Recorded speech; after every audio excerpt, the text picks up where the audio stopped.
천연가스 재고량이 예상보다 크게 상회하는 수준으로 나왔네요. 역시 기대보다는 덜 더운 여름이 예상되어서인 것 같은데요. 이른 오전에는 3.7달러를 훌쩍 넘기는 모습이었지만 지금은 다시 3.6달러 정도로 내려와 있습니다. 장기적인 가격대로 어느새 5달러는 자취를 감춘 모습이네요. 24년도 1월부터 느리지만 약 1년 정도 저점을 높여가며 올라온 모습이었지만 이번 여름에는 오히려 상승을 기대하기 어려울 수도 있겠어요. 전문가들이 6달러, 8달러 예상했던 전망 수치들이 어이없게 느껴집니다. WTI는 현재 65달러 수준으로 위아래로 며칠째 움직이고 있는 모습인데요. 트럼프와 이란의 마우스 배틀 와중에 눈치를 보고 있는 게 아닌가 싶어요. 누구 말이 맞을까 이런 거 말이죠. 모처럼 천연가스 관련 뉴스가 오늘은 넘쳐나고 있습니다. 이 뉴스는 지난주 목요일 뉴스인데요. 우선 유가부터 볼게요.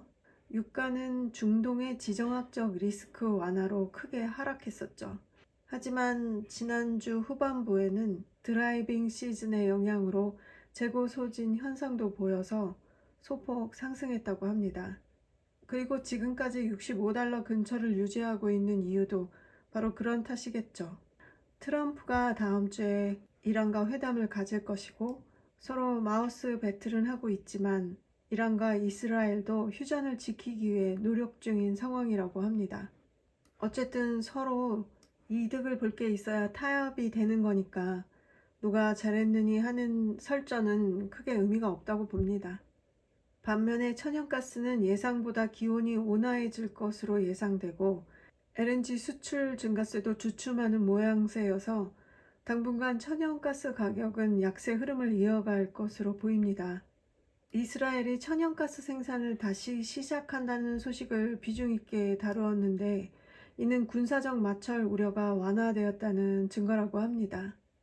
이렇게 중동 긴장 완화에 유럽 천연가스 가격도 2년 만에 가장 큰 폭으로 하락했다고 합니다.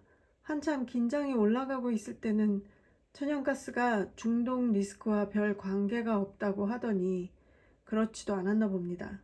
앞선 뉴스에서도 이스라엘 가스 수출 이야기를 했었던 점도 그렇고요.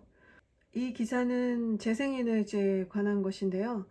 미국의 재생에너지 생산량이 천연가스를 추격하고 있다는 소식입니다. 특히 태양광의 전력 생산 능력이 크게 상승했다고 하네요.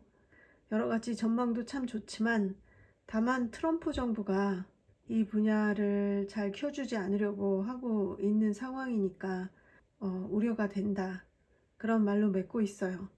물론 생산 능력은 늘어났을지 모르겠는데 재생에너지 경우 간헐성 문제가 좀 심각하다고들 하잖아요. 이 부분이 얼마 전에 유럽 어디였더라?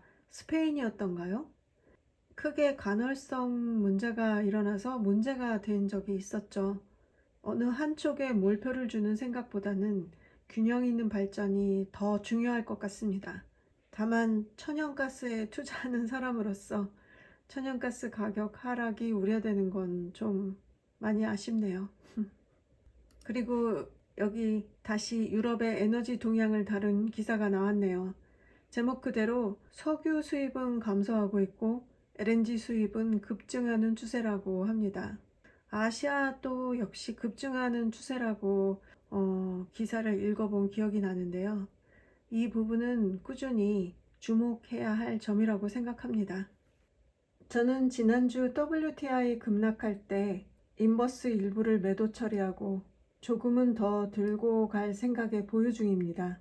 최근에 들어간 천연가스 레버리지는 현재 약 손실 중이고요.